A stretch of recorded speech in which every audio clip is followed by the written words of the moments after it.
Boa noite a todos, eu sou Matheus Brusaca, bacharel em Direito pela Universidade Federal do Maranhão e apresento hoje o artigo intitulado Garantia Compartilhada dos Direitos Humanos na América Latina, a participação da Corte Interamericana de Direitos Humanos no julgamento da ADPF 153 e do caso Simon.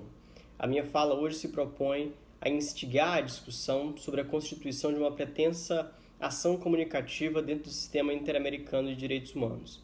O recorte escolhido para a presente discussão, portanto, fora pontualmente o julgamento da ADPF 153 pelo Supremo Tribunal Federal e pelo caso Simon pela Corte Suprema de Justiça da Nação. A escolha dos países se deu posto que os estados optaram por traçar veredas diametralmente opostas no processo de redemocratização e de tratamento do Instituto da Lei de Anistia enquanto um eixo de seu projeto de transição política. O tratamento dos tribunais constitucionais dos estados com a normativa e jurisprudência internacional, por seu turno, também foram antagônicas, de sorte que a Corte Suprema de Justiça da Nação internacionaliza a sua hermenêutica e aproxima a Corte Interamericana de seu processo de reconstrução constitucional pós-autoritarismo, ao passo que o Supremo Tribunal Federal preserva uma postura exegética autorreferente e soberanista. Assim, a pesquisa, através de sistematização e análise de fontes documentais e bibliográficas, propõe uma noção construtiva da interação entre cortes, demonstrando sua relevância à dialética entre direito interno e internacional, bem como a viabilidade da referida prática comportar-se como uma alternativa extrasistêmica de juridicidade, associada a padrões pós-tradicionais e multiculturais de gestão e garantia dos direitos humanos.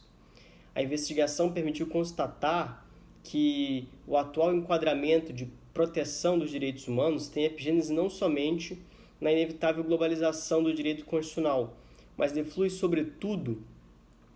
da fragilização do enquadramento político-jurídico de matriz keynesiano-westphaliano, que já não seria capaz de lidar adequadamente com as consequências e as controvérsias que surgem da internacionalização dos direitos humanos.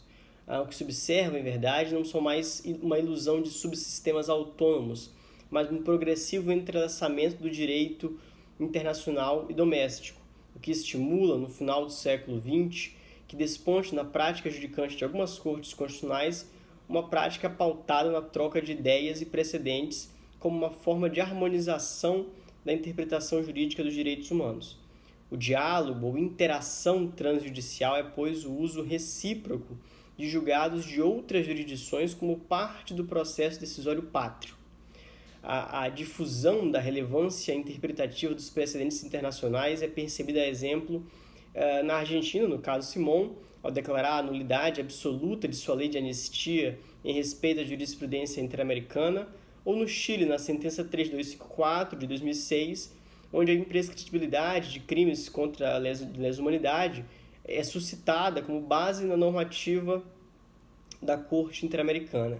Tem-se ainda os casos Santiago Martín Rivas, no Peru, e o caso Níbia, no Uruguai,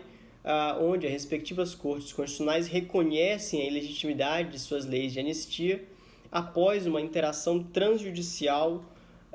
com a jurisprudência da Corte Interamericana. Da análise dos julgados de Brasil e de Argentina, caso Simon e ADPF 153, constata-se que na Argentina, o alcançado a atual etapa de superação da impunidade dos agentes do regime autoritário não ficara condicionada à atuação pontual e exclusiva da Suprema Corte Argentina ou de uma interferência da Corte Interamericana por uma decisão condenatória. O rompimento com o legado autoritário na Argentina não se restringe ao judiciário, mas se espraia por todo o corpo democrático através de mecanismos como a Comissão Nacional sobre o Desaparecimento de Pessoas e a importante reforma constitucional de 1994, que atribuiu hierarquia constitucional aos instrumentos normativos internacionais e alimentou na Corte Suprema de Justiça da Nação o entendimento de que a afirmação de um ordenamento jurídico supranacional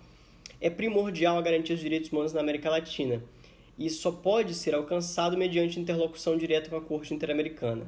No Brasil, contudo, o Supremo Tribunal Federal, na ADPF 153, procura deliberadamente restringir a participação desse agente internacional de modo a anular episodicamente a qualificação da Corte e a extensão e valoração de seus gestos na ambiência interna, seja por uma alegação de uma incongruência procedimental ou normativa, quando se reconhece, por exemplo, a incompetência ratione temporis da Corte, ou por uma inadequação substantiva da jurisprudência interamericana. Ao que tudo indica, o sistema de justiça brasileiro e o Supremo Tribunal Federal, diferentemente do argentino, ainda necessita de prerrogativas formais, sendo incapaz de pautar a sua atuação judicante conforme compromissos internacionais firmados, valores axiológicos comuns que sustentam a teoria dos direitos humanos, ou a consonância teleológica que, em tese, amalgamaria os membros do sistema interamericano de direitos humanos. O julgamento da ADPF 153 e do caso Simon são exemplos paradigmáticos de como as cortes constitucionais têm se manifestado perante essa nova engrenagem internacional de elementos jurídicos interdependentes e essencialmente complementares e colaborativos. O diálogo transjudicial hoje atua como um estabilizador das assonâncias interpretativas que defluem de conflitos normativos gerados pelas expectativas antagônicas da norma global e da normativa doméstica, como a ambição de punir e a ambição de anistiar. Assim, uma postura transconstitucional e globalizada possibilita que esses distintos critérios e programas jurídicos não se sobreponham, propiciando uma evolução construtiva na garantia dos direitos humanos em uma espécie de construção dialética